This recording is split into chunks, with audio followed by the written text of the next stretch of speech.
धरती पर राज किया, लेकिन तकरीबन 65 मिलियन साल पहले एक विशाल एस्टेरॉयड पृथ्वी से टकराया जिसने डायनासोर्स का अस्तित्व पृथ्वी से पूरी तरह से मिटा दिया। और आज इस फिल्म की कहानी कुछ इसी घटना पर आधारित है। तो कहानी की शुरुआत होती है और हमें बताया जाता है कि ये दुनिया अनंत है, इसका कोई अंत नहीं, ये बहुत बड़ी है और बिल्कुल हमारी ही पृथ्वी की तरह एक और प्लेनेट है जिसका नाम है सोमरस। उनकी बिल्कुल हमारी ही जैसी दुनिया थी और वो काफी एडवांस्ड टेक्नोलॉजी के मालिक थे।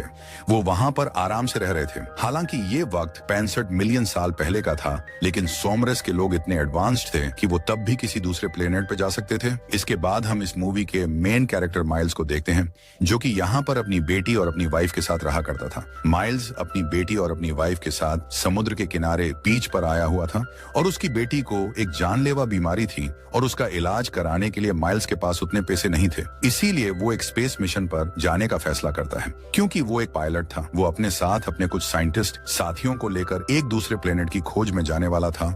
उसका ये मिशन 2 साल का था और इस मिशन से उसे जो पैसे मिलेंगे उससे वो अपनी बेटी का इलाज कराएगा। उसे अपनी बेटी के लिए ऐसा करना ही था क्योंकि उसके पास दूसरा और कोई रास्ता भी तो नहीं था। उसकी बेटी उसे कहती है कि डैड, मैं आपके वापस आने का इंतजार करूंगी, मुझे पता है आप अपना काम अच्छे से पूरा कर लेंगे। और इसके बाद माइल्स अपने सफर पर निकल जाता है, जिसके बाद हमें 2 साल बाद का समय दिखाया जाता है, जहां पर हमें फिर से माइल्स के उस स्पेस शिप को दिखाया जाता है। ये लोग अपनी मंजिल पर पहुंचने ही वाले होते हैं कि तभी कुछ छोटे छोटे एस्टेरॉयड के मलबे आकर इनके स्पेसशिप से टकराने लगते हैं। वो टुकड़े स्पेसशिप पर इतनी जोर से लगते हैं कि स्पेसशिप बुरी तरह से कांपने लगता है। इस सारी हलचल में माइल्स की अपने स्लीपिंग चैम्बर में आंख खुल जाती है और अब वो बाहर निकलकर अपने शिप को कंट्रोल करता है, क्योंकि बाकी के सभी लोग अपने स्लीपिंग चेम्बर्स में गहरी नींद में सो रहे थे और ये शिप ऑटो पायलट मोड पर खुद चल रहा था। उन छोटे पत्थर के टुकड़ों की रफ्तार काफी ज्यादा थी, जिस वजह से स्पेसशिप काफी डैमेज हो जाता है। इन सारे हालातों को देखते हुए माइल्स फैसला करता है कि मैं स्पेसशिप को पास के ही किसी प्लेनेट पर लैंड कराऊंगा।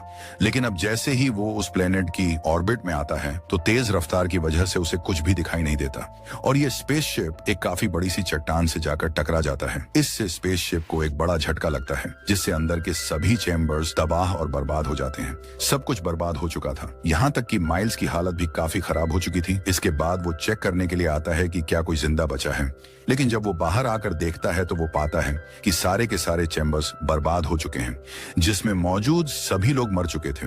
लेकिन तसल्ली की बात यह थी कि यह प्लेनेट इंसानों के रहने के लिए एकदम ठीक था, क्योंकि यहाँ पीने के लिए पानी, खाने के लिए पत्ते और ऑक्सीजन भी है जिसमें सांस लिया जा सकता है। लेकिन उसे ये अंदाजा बिल्कुल नहीं था कि अगर इस प्लेनेट पर जिंदगी है तो यहाँ और भी खतरनाक क्रीचर हो सकते हैं। और जिस प्लेनेट पर माइल्स लैंड हुआ था, ये कोई